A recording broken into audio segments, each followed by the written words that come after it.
Hi everyone, this is COVID back with another episode of Beyond the Code by Typo. Today with us, we have our special guest who loves to talk on podcasts, share his knowledge with the community. He has 16 plus years of engineering plus leadership experience, and he's one of the engineering directors at Auto One. Welcome to the show, Sayak. Happy to have you here. Hey, hi, COVID. Thank you for hosting me and looking forward for a nice conversation with you today. Thank you, Sayak. Thank you so much for taking out this time and willing to share your thoughts with the community. So before we get started, there is a quick fireside chat where we talk to our guests about their personal space so that the audience knows them well. So are you ready? Can we get started? Yeah, sure. All right, perfect. So let's start with your favorite travel destination. Okay. I love to travel a lot, but especially seas, because you have a chance to play sea sport and enjoy Wow. good food. I think my favorite destination is Langkawi, and to be honest, any sea beaches. Cool, cool. We meet another beach person then. Great. All right, perfect. What about your heavy days? How do you unwind yourself at the end of the day? Okay, so my day starts with my daughter. So in the morning, first I need to drop her to school. Okay, so that's how the day gets started, and Perfect. after that, it's like reading some books or news, and then having a coffee and starting the day with the walk. And then I don't know how the day just gets. No, that's cool. And what do you do usually at the end of the day? Like, let's say it's a hectic day. How do you unwind? Okay, generally, if it's nowadays, I started doing is like in between meetings, I always keeping 5 to 10 minutes to do a bit of reset because that Okay. helps you to focus in your next meeting or whatever you are doing. Okay. And apart from that, I love to play chess, and this is something I started this year. Oh, So, cool, yeah, so I try to play at least 2 to 3 games a day. cool, cool, cool. That's nice. What was your last book that you read? And could you share some learnings from there? Okay, the last book I read a little while ago, maybe after 2 months. So it's Measure What Matters by John Doerr. He is a famous venture capitalist and engineer. And this book majorly talks about how you set your priorities and you drive things. And basically setting up OKRs and KPIs. We talk about OKRs, KPIs a lot. Right. How this translates to engineering organizations, how you measure it, how you can define your stuff, right? So this book talks in more detail about it. And there are actually classical examples how Google, Microsoft, Amazon they did it for themselves. Okay, Oh, okay. and John Doerr himself, he is a board director in this company, so he has guided that how he convinces people and how he improvises OKRs and stuff.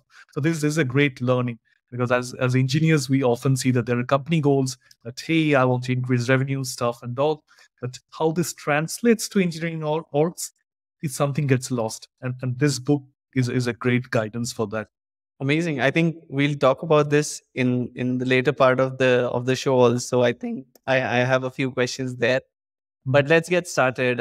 Thanks for sharing your personal space with us, telling us about yourself. I think that was quite good. We can move on to the main section, and in this, we would be talking about challenges that you see with a growing team. And of course, there would be a lot of other questions that might not be related to it. But I think what we want to learn from you is what you have experienced in your career so far. So, probably starting off with something that is related to the topic of challenges that we come across when we grow as a dev team, right? So, what are the important pointers that one should keep in mind when they are considering to scale teams? Because let's say you have raised your series A, and then you already have found a first level of product market fit, and now you know that okay, this is the trajectory for next 1 to 2 or 3 years where you want to scale the dev team. What are those important things that you as an engineering leader would take care of? I think this is a very difficult and easy question both way. Okay, because everyone has done it probably at our experience, the same thing in their course of life, right? But I think the major challenge, right, what happens is every company has their own culture and their way of doing work. right? And probably the example which you have mentioned, that when you are a small company, you might have a small engineering team who are doing a great work, right? Every member in the team is super contributing. They are taking charges and stuff, right? So when you scale team, you think that, hey, I will have another super awesome team just be there who will be performing the same pace, the same motivation, right? Or maybe, I mean, two, three, whatever. But when you scale teams, right, that jail or that thing doesn't happen that way, because you Right. need to build organizational hierarchies, the communication part changes a lot. So I think in that way, right, there are probably top three, four things needs to be looked into. One is uh, find the magic, what works for your team, what is working for your current team, what is the team composition, right? I mean, team composition means that composition of the developers, like how many front-end developers do you have, how many back-end developers do you have, or how many product managers do you have? Do you need an engineering focused product manager? It depends product to product, right? Okay, so find the right composition for your team. That's first. The second thing is that what would be the communication model for your team, right? In small organization, generally it directly comes from the founders that, hey, I want to try this experiment, let's do this, right?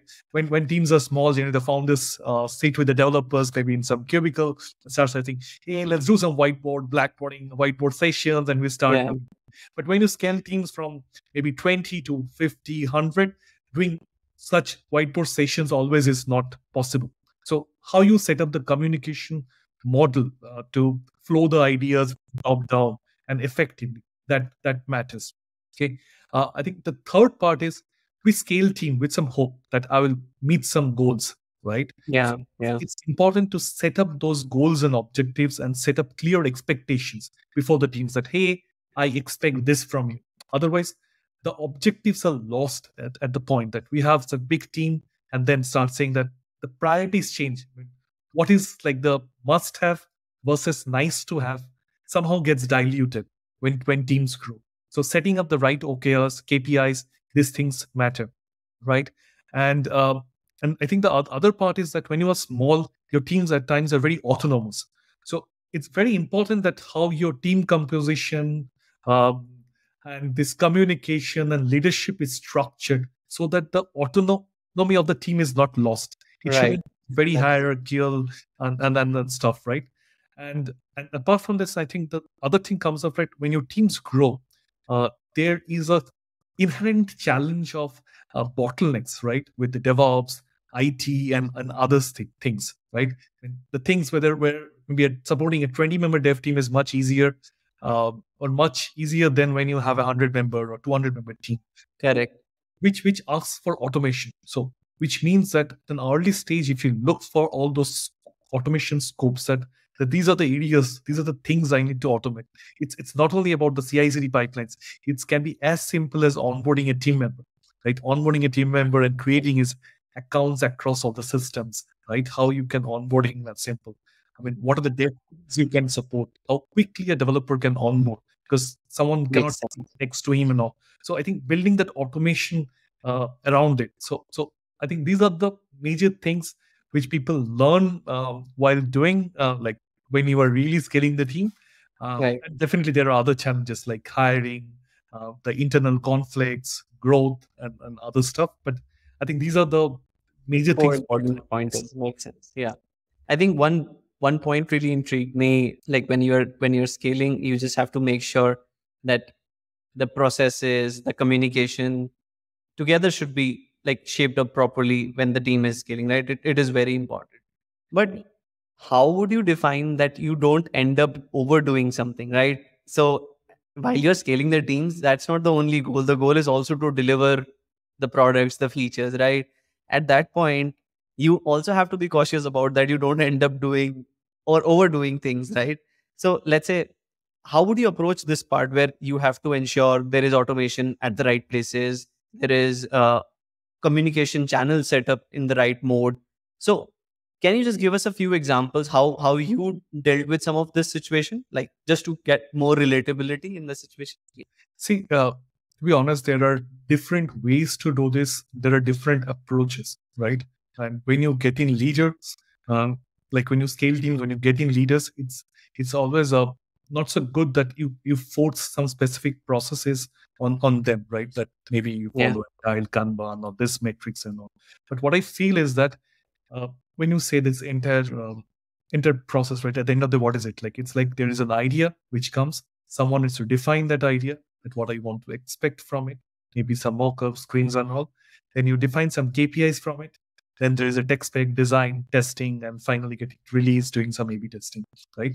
So you need to define that what are these phases for your company, and based on the size of the idea, maybe a short, medium, large, how much time this idea should spend in each of these phases.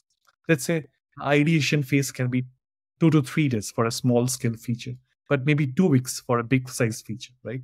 If overall I'm having, let's say, 20 ideas which are cooking, right, different phases, each phase, it should not spend beyond this period. If it is spending more than beyond this period, then that means the process is overkilling there. And this requires some optimization. Makes sense. Perfect. I think that's a very relevant example. Because Thanks for finally, that. Yeah. if you look at any CEO or any co-founder, right, what they look at, how fast I can make this feature live. I mean, I have an idea and how fast I can do it. So if the expectation is to make it live in, let's say, 1 month, it means that how much time each of the slices, windows. Yeah, right. The process should support it basically, and that's how you should plan for it. So I think from this, I move on to like one important point that I have always been struggling with. Right, this is more around collaborating effectively in these times. So engineering teams collaborating with design and product teams to define smooth and effective product development process. And there are always these fights, back and forth communication. The requirements have not been defined properly. This PRD is not up to the mark for us to like start working on it. On that note, I'm sure you would have also faced a lot of challenges. Just give us one good example from your journey where you actually ended up solving such problems and teams were working smoothly. I know that would be very idealistic to say working smoothly, but still, yeah, what was your contribution in your team to solve for this process? I think the first and foremost is that let us accept the fact that things will not be smooth, right? But when you are moving, it's very hard to accept that I will get something really in a very neat manner and stuff. This won't work, to be practical, because each of the actors in this process, right, whether it's developers, none of them know the entire thing, right? The designers know how a good interaction can be, right? Maybe the QAs or the PMs, they know the product the best, how users will use it. The developers knows how to code and the challenges of the system. Right. It's good to build, but what are the challenges in my system, right? So in a way, to build anything, you need skills from all of these places. So I think fundamentally, the first and foremost, I think, is like the team need to have a nice bondage, and they should start feeling that it's a shared success, right? Because unless each one of them help each other, right, this thing will never be successful. Okay, so that initial jailing and building a team bondage, I think, is the first and foremost thing. There is no other recipe for it. Okay, the next part, what I think is like for each of these things, like when the design is built, involve everyone in these phases. Let's say involve the devs, involve the PMs, involve the QS. Run this mocks with them to understand, because the mock phase is very important, because when you run the mocks, you understand the bottlenecks of the system, right? And run it as a perfect user. Maybe at times it's okay to run it with an actual end user and ask him for feedbacks that, hey, this is what we're planning to build. What do you think? Does it make useful for him, right? And even it's useful that you run the mocks with the operations people, because finally you might have a product, but when the final reconciliation or stuffs are getting handled from operations standpoint, or maybe if some complaints are coming from customer support, right? How they see this data. Maybe there are like, they should have sufficient logs and all these things so that they can debug those complaints. So involving every stakeholders while designing a product, maybe the big products I'm saying, or big features, is very important, because when you identify it early, it's always important, right? And second is developers, you will see they always have a mentality that, hey, I'm not comfortable delivering something every 2 days or 3 days. Let me build everything in 2 weeks and I will dump you, or 3 weeks. They try to, there is a general tendency of people that I will not make incremental commits, but I will make a single commit. I think this is that culturally, one of the things if a team can develop is like having incremental commits and see that how it works with the big picture. That solves a lot of problems. Yeah, I think probably 70-80% work is done when people start believing that it's a like wholesome success, right? It's not one team success. So the main thing is done there. It's more about like the teams which are working smoothly, I should say. I have seen that thing which you just mentioned. Like there should be a cooperation there. There should be a feeling of success together. So I think only then things work out. You will have that patience. You will understand other standpoints. So things would work better that way. And, Makes sense. I think a pretty good advice there, actually. and also one last thing is, uh, actually most of the times, right, if you see that teams, they got bit, they share very like a Steve deadlines and stuff, right?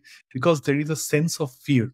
I think from leadership side, if they can be given a comfort that, hey, even if you fail with the commitment, or if this feature fails, or if the deadline slips, it's okay if there is a valid reason. So I think when teams have this comfort, they just outperform. So that Yeah, comfort needs to be provided to the teams, and the comfort and trust. totally, totally. Makes sense. Moving on to one important topic related to how we end up implementing technologies. And now, because you have this chat GPT coming in, all the AI wave going on, right? And there are a lot of changes happening. You have suddenly so many tools around you that already tech teams were having this tool fatigue, but now you see developers using things like GitHub Copilot, and people are talking about it. Let's implement it. So how do you use these technologies, and how do you implement it when you already have such legacy code implemented? What is the overall process? And as an engineering director or as an engineering leader, how do you make sure that it is utilized at the right point of time and in the right spaces?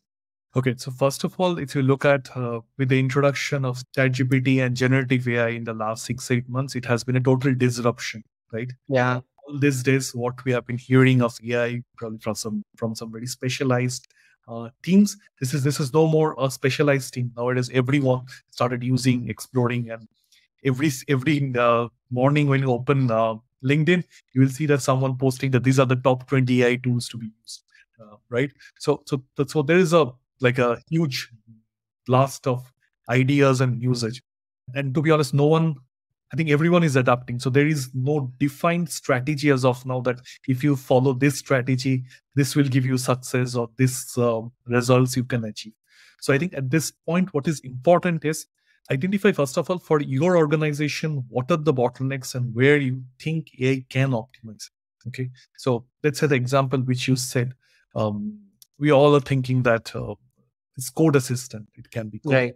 or AWS code whisperer, or anything else, right? That we all think that this will help developers code faster, easy, and stuff. Okay, we don't know the real benefits yet. So I think what best thing is to run a pilot project within the company and adapt any of these tools and see how useful it is. So let's take an example. Let's say, for example, if you are using any of these tools, ideally what these tools are doing. So they are uh, providing you two types of codes. One, they already have a learning based on the codes in the internet and other repositories, and this Right. code on that, right? So this is a one set of output which they give you. It can be as simple as, hey, give me a code to drop a file in S3, or give me a code to read a file from S3. You get all these things. Or it can be any other cloud providers, or any other use case.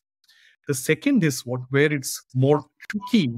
There are organizations which are enterprise organizations. They might have a large code base of several years, legacy code. And many companies use their own customized libraries, right? So if I need to code, I need to code using those libraries. So can this code assistant work with this? So many of these code assistants are saying that their LLM models can learn the internal code base and suggest code snippets according to that, right? So the best part is that use a pilot project, see how this works. So one of the idea which we are trying to do is that I would not name the vendor, that they have a metric which suggests how many snippets of code are accepted by the developer, right? It will suggest, but you need to accept it, right? Right. Let's accept it. Overall, I have X commits happening through these things. then it's a productivity improvement, right? And the other part is that the second measurement is that the code which we are accepting or getting accepted, how much it is custom code, means which are very internal libraries or internal to the organizational code it's suggesting, versus very generic. Can we get a metric very detailed to that level, right? So this is another thing which we are trying to measure. And also few aspects to look into is like many of these tools, this might be very accurate, but there is a software licensing issue, right? So because they can pick code from Apache license or some other licenses. So as an organization, do you support all this licensing stuff? What makes sense? So you need to do that right mapping also. Yeah, absolutely. So this is one of the things which we are trying to adapt and learn. But in general, there are a couple of low-hanging fruits. Let's say from operations side, they are doing some translation service, or someone collecting feedbacks and summarizing the feedback trains. So these are pretty classical use cases which ChatGPT is doing wonderful, right? So Right. in this case, it's important that people learn how to write effective prompts. So this is another skill set now. Exactly. Effective prompts, right? So prompt engineering is another important part. So this is, I think these are more like operations or used to stuff. But what's important, I think, was what's very there are other use cases coming up. Let's say you have an incident management, right? So often we have repeated issues having a same cause. Can AI solve it, right? I mean, can I make my LLM learning happen on my all Slack messages for last 3 years and make it learn that in future, if a similar issue happens, these are the steps to be done, Yeah. right? So we did not spend time. Or at times when you have an issue later, when you do an RCA, based on the chat history and stuff, can the AI summarize it? So we don't spend time in building a RCA. Correct. Okay. So AI is more like a tool now. So how we use it matters. So I think to summarize, I think what's important is that we need to make the engineers learn what's available in the market. These are the things available, and make them decide that what's more effective for them. Instead of building a strategy that, hey, I want to onboard this 4 or 5 tools, and this is what I want to achieve. There are a lot of tools. Now it's better that the teams understand what's best for them, and then start getting a result out of it. Because once you see the results, it's matter. And definitely, I think one of the things which is deviating people are that there's so many tools. Right now, jumping on a tool and tying up with some vendors or company probably is not the right thing. First, internalize. Yeah, we should understand the need first. Like if there is a real problem that needs to be solved, and correct. Makes sense. So understand your problem, maybe explore few tools, build an internal team or a pilot team, see how it works for you, and then go for a commitment in terms of money, effort, and everything. Makes sense. Totally perfect. I think with this, like we are talking about GitHub Copilot, and there are other tools out there in the market.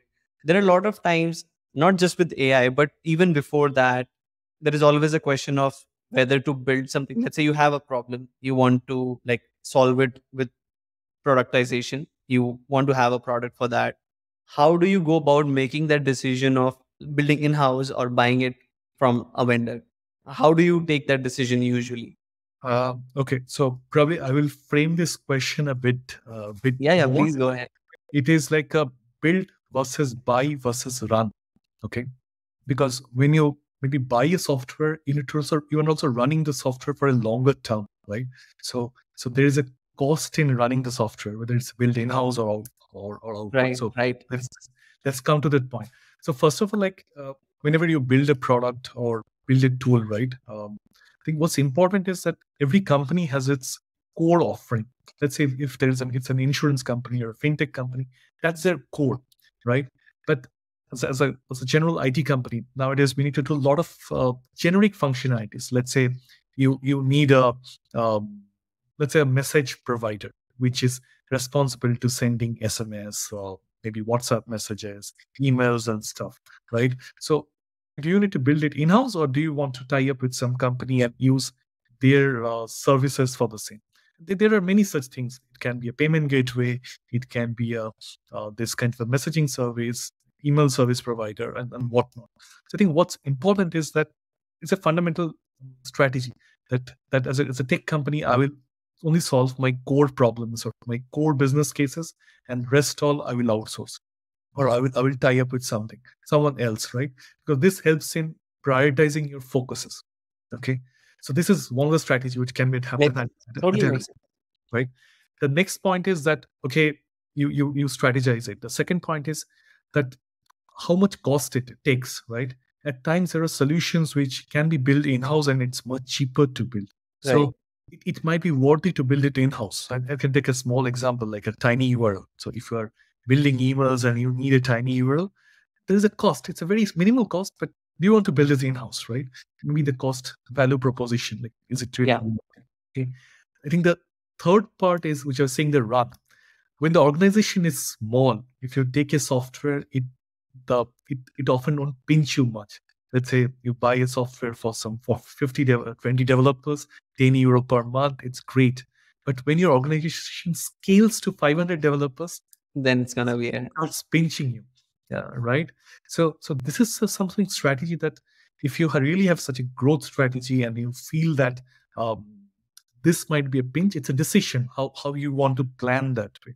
Okay, and this has a cherry on the top in recent years when because of business decisions, let's say if you need to shrink your organization, this gives a different perspective because you make a commitment that hey, I take your license for 500 users for next 3 years, but let's say if your organization shrinks to 300 users, then you need to still pay the same money to the external vendor, right? So totally. how you plan these things. So these are the aspects which I think one should consider. Yeah, makes sense. Totally. And last thing that I just want to discuss with you, like when you are using these tools, bringing in automation, using AI, ultimately we are trying to impact the overall productivity of the team, right? The question that arises from here is that how you are defining that productivity. And even I should like take a step back. I should ask, how do you define the success of an engineering team? Because productivity, I'm sure is a very core part to it. But in general, how do you define the success of an engineering team? How do you measure productivity? How do you measure success? Is what I would love to hear from you. It is a wonderful question. So if you look at right as an engineering leader, I mean, the best part is that you start talking with the other peers in your organization or in your company, and they might not be tech. So everyone is trying to promote the good work of their part. It can be from finance, it can be from business, and everyone. So when you are in that kind of a forum, what matters is that finally how much revenue you are adding to the company through your team's work, or how you are building in optimizations and cost saving initiatives to save cost, right? So I think these are the, for any two teams, these are the main two factors which comes or which drives benefits. So now the question is that how these two things can be related to engineering teams. So what we do is that as an engineering team, we develop multiple features, right? Features or products and stuff. So for any of this, right, when you deliver a feature, we actually measure the ROI of these features. That hey, this feature, if it's built, this is going to bring so much revenue for my customers. This can bring in so much new customers or so much new business. This is one way. The other can be like say it's an experience that if I build this experience, let's say I limit my customer journey from 10 clicks to 7 clicks. It's a better customer experience, right? If I can reduce my number of app crashes, it's a better customer experience. So it will improve my customer NPS. And maybe in turn, this will reduce my customer churn rate.